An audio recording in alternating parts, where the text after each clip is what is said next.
So in my last short video, I explained how I used Cairn and escaped the city to make card-generated dungeons, I suppose is the way you would say it, using a deck of cards. Well, this time I plan on showing you a little bit more of how I made my own. Now, I gave a brief show of these in the first video, but I believe that a little bit more in depth might help some people that are interested in trying to make their own dungeons. So, you can see we'll kind of walk over this.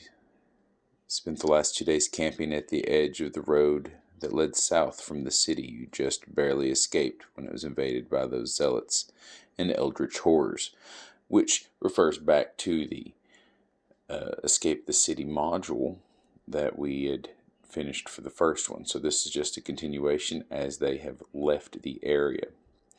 So you can see it says just before sunup, whomever is on the last watch. See, I was already including watches before 2.0 Cairn was released. Notices a dim light coming from a large hole in the base of an old, rotting, hollowed-out tree deeper in the forest.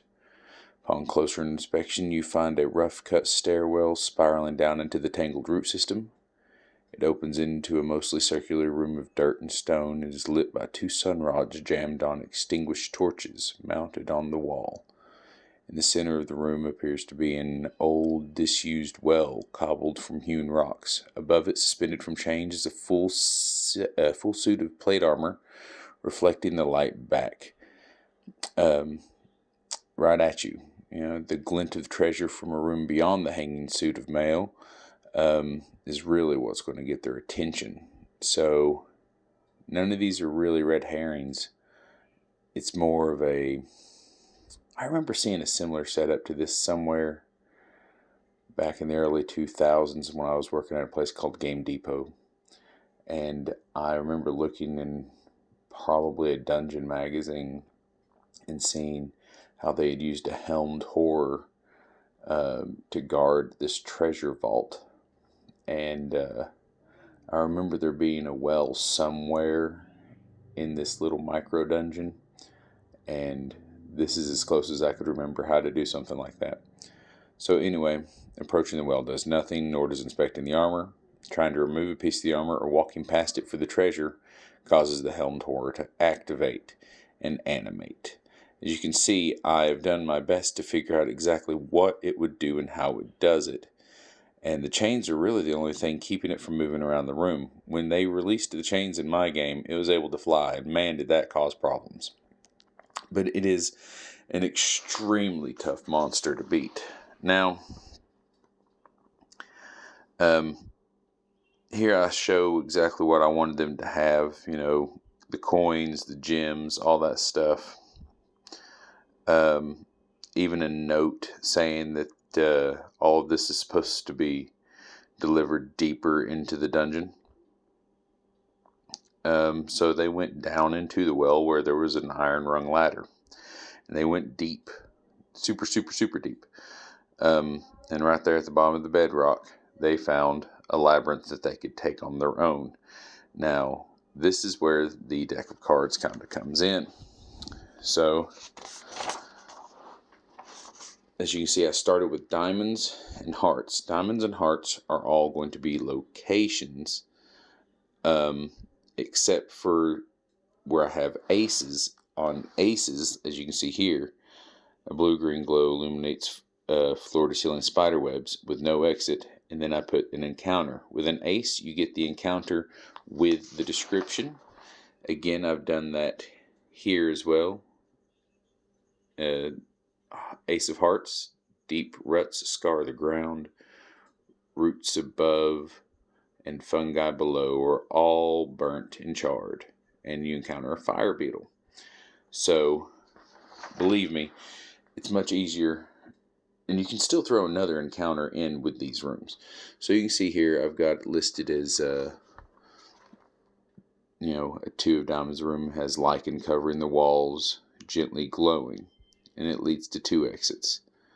A large mushroom takes up the center of the room, reaching to the top of the 10-foot ceiling with 1 exit. So you can see how I've put exits. Now, I didn't put south exit, north exit, east exit, anything like that. I just put the amount of exits. Now, one of those will include the way you came in normally. So if I write 2 exits, that means the way you came in from it and another way out. Now, when you start drawing these randomly, you're going to have only a couple of options for these rooms as you draw them. So you don't want to circle yourself in. You want to just keep expanding the maps. Okay, so some of them are innocuous, dim blue-green light, small stream extending under the east wall, shrines, column-filled rooms, natural caves with stalagmites and such, but multiple avenues of exits. When we get into the spades and the clubs, you can see I went for just things that can all be found in an old 4th edition monster manual.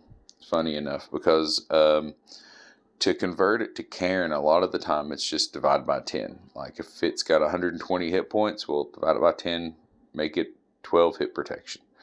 If it's got, more than that, maybe you shouldn't be fighting it in Cairn.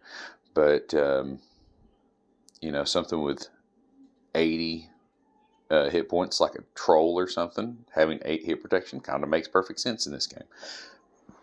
So, with that in mind, you can see things like 1d12 ant soldiers, large worms. I like this one. A fat raccoon is startled by your arrival. It's docile and rolls over to pick up a mushroom. I had this whole thing where it picks up the mushroom and just reaches out with little raccoon hands and hands them the mushroom in a token of good gesture and then runs away. Then you got exiting a hole barely knee high, a ravenous carrion crawler lurches forward. So that's a little bit of a harder thing. My thing is, you've got, 10, 11, 12, 13. So the 13th one is normally the harder of all of them.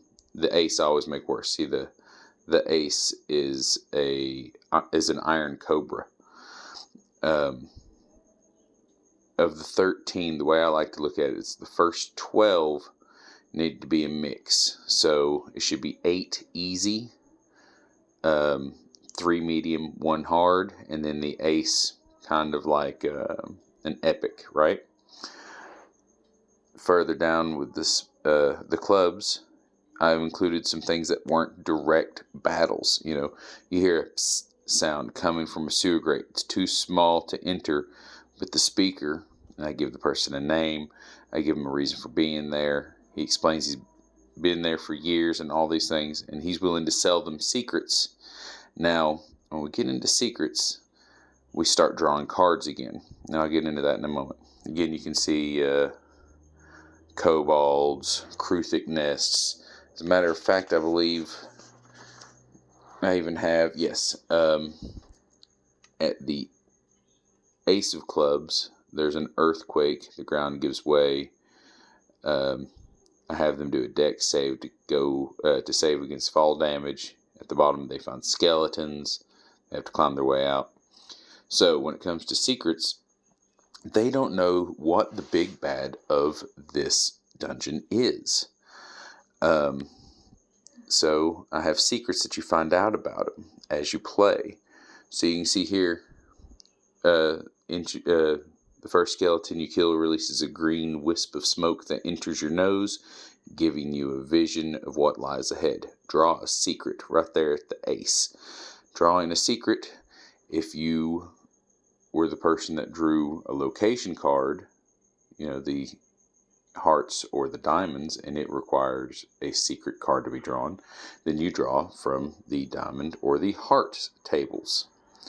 And these can be secrets such as it has a nickname, what it's vulnerable to, has a whipping tail or giant strength, or in the heart's case, what minions are going to be backing it up during your final fight, which they pulled a mummy. That did not make it easier. Now, when you get secrets from encounter cards, the spades and the clubs, you get things like what it might be sensitive to. It's scared of cats. It gives it character quirks, essentially. Sensitive to holy damage. It smells grotesque, so it's got like an area where you can't stand close enough to it. Just whatever random things you get. And you don't have to give it all of these secrets. I like to do kind of a mix. If you get 5 secrets from either of the 2 piles of cards, then I believe you normally have enough to just go on. You have the capabilities of doing 26 random rooms and encounters total. We normally get into the 20 mark. We've had one in Escape the City, I believe we got 23 rooms. When we did this one, I believe we got 25. And the third playthrough we had was not a random map generation. We tried to do it old school with a just map and do random encounters in the map that were just rolled. We'll get to that one in a little bit. Anyway, you can also see I put in things like it can fly, or it can't be surprised, or that it's partially mummified. These are all great writing prompts that can really expand your bad guys, make them memorable, and make them more of a challenge without having to just be like, oh, you go and you kill the dragon. Well, if the dragon is resistant to slashing and piercing, can also breathe dust, and can extinguish light sources with its mind, and heals hit points for every enemy it kills or runs away from it, then, it's very powerful. So then I included a small bestiary where I just took, again, creatures from the monster manual and converted them and added a few strange ones like the floating jellyfish, the mummy, ant soldier skeletons, mantises, kobolds, ettercaps, and gith. And I even wrote down a couple of special abilities. So not only did I get their dex and their will and their strength, I put what their bite would do.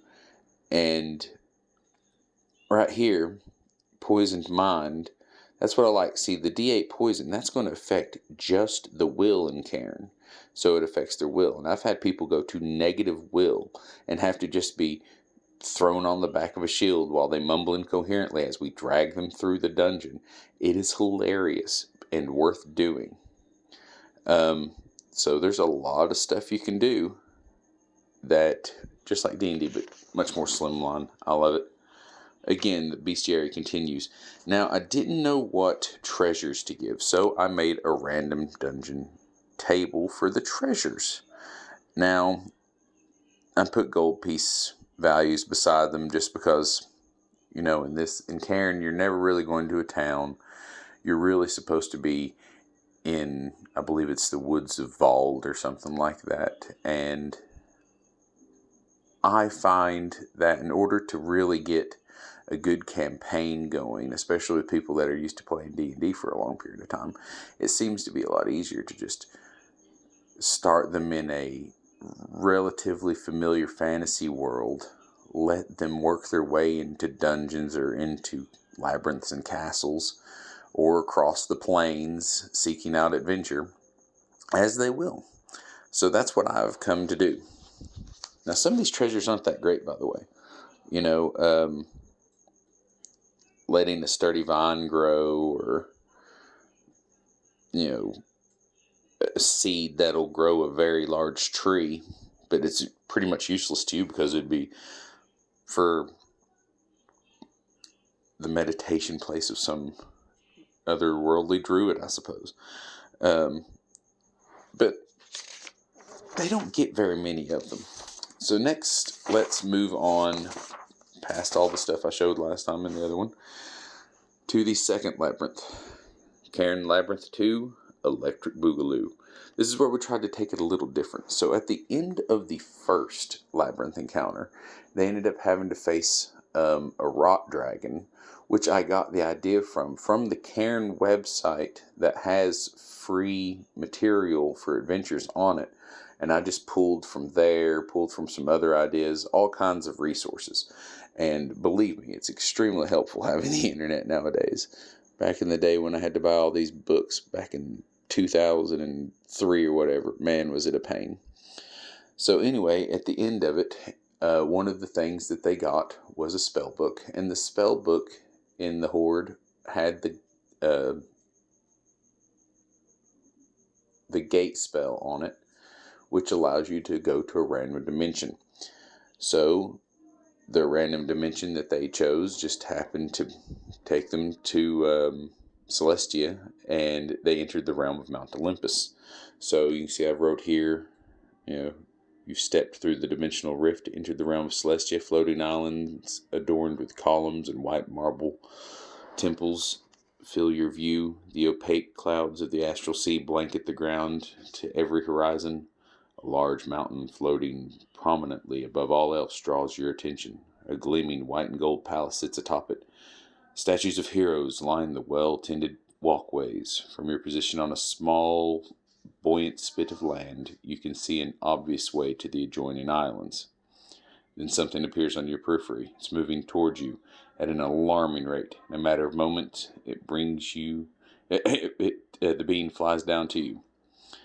And it's obviously wearing a gold helmet and winged sandals, and it's Hermes. And I go through an entire dialogue with the characters. And then we even have this moment where he's trying to take them to the Temple of Zeus.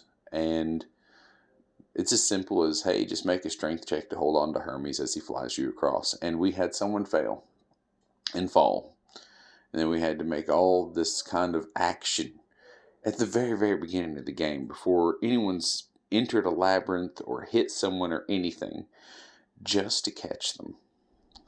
And to me, that's what makes the game the most fun, is the unexpected.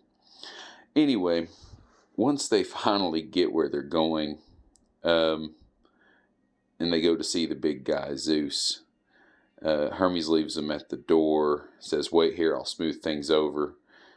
Comes running back after hearing some thundering yells and says, hey, you didn't happen to bring a gift with you, did you? And they go, no, of course we haven't. And then he gives them the old nugget. Well, have you ever heard of Daedalus? And that's where he brings them to the overgrown and disused island that has the Minotaur maze on it. Now, once they enter the maze, we get back into the random card dungeons. And this one I went a little different. So not only does it have exits, but also corridors to the right and to the left. Now, this means there'd be less rooms, but it would give us these corridors with corners that I could have things lurking behind the corners, or to just appear around the corner like a zombie minotaur hulking brute, which happened. Or they'd see things like a bit of broken horn stuck in a wall around the corner, so they know something is charged down it before. Now, this corridor method ended up not making straightforward maps like the other two times we'd done it. Instead, it gave us a much more flowy map, I guess we could say. So this is the whole map that it created, and I even made a little key so you could figure it out. But you can see that the map started there, and we started into smaller corridors, bigger corridors, some unexplored ones that went down. And as you can see at A, they found a portal that took them up to here. Ladders up, stairs, dead ends, pits, staircases that take you to other rooms. We just randomly did this, and they happened to find the finish and make their way back out in the center of this map. Now, they didn't explore, oh gosh, I'd say 14 places before they had uncovered in this game, I didn't do secrets. I instead, as I tried to point out last time, did riddles that I had found from the old TSR Advanced Dungeons and Dragons booklet called Maze of the Riddling Minotaur, I believe. And it just had these obsidianized Minotaur statues that were animated that would give you riddles. So I just listed the page number and the example riddle listed. It was as simple as that. Most of these riddles are not too difficult. I even started to write one of them down, but I left out the last 2 lines. Either way, it's not nearly as important as noticing that, I kept to the same. Spades and clubs give you encounters and or riddles. And hearts and diamonds give you locations. I went a little overboard, I think, on the locations on this one. They're a little bit more thought out. They're a little bit more descriptive. But only because I didn't have secrets with this one, which meant that there was a lot of cards left over by the time it was finally time to, face the biggest, baddest of the Minotaurs, retrieve Pandora's box, hope the characters don't open it, make it back to Zeus and give it to them. Now, at the end of this, they decided that they wanted a boon from Zeus for retrieving this for him. And everything they wanted turned out to be an item or some kind of physical object or gift, save for wanting to be taken to the realm of the Fae, or in D&D, the Feywild. That's where they wanted to go next, and they didn't count on the gate spell to get them there reliably since it's random. So what they decided to do, or what I decided to do, rather, is tell them just go meet Hephaestus to get any of these items that you want, and Artemis will meet you to take you to the Fey realm. So that's what I've done. We are going to start Friday, I believe, with this next session, which I've already started writing up, where Hermes will escort them to the depths of Mount Olympus to meet Hephaestus, and then they each get one item. Now, when it comes to magic and Cairn, I like using these super fanciful but very unrealistic items, because in Dungeons and Dragons you're expecting, I've got a +2 Vorpal blade, but I find the chaoticness of strange items in Cairn to be much more appealing. After they get the one item each, they will go to meet Artemis. This is where Hermes will take his leave. Artemis will fire a bow. The arrow will land deep in the woods. That's where a portal will be to take them to the Fey realm. From there, I'm kind of thinking about doing a stripped down version of the Tomb of Horrors, because at the very beginning of the Tomb of Horrors is a place called the Garden of Graves, which takes place in the Feywild, and I'm working on modifying that for Cairn, and will update if it works.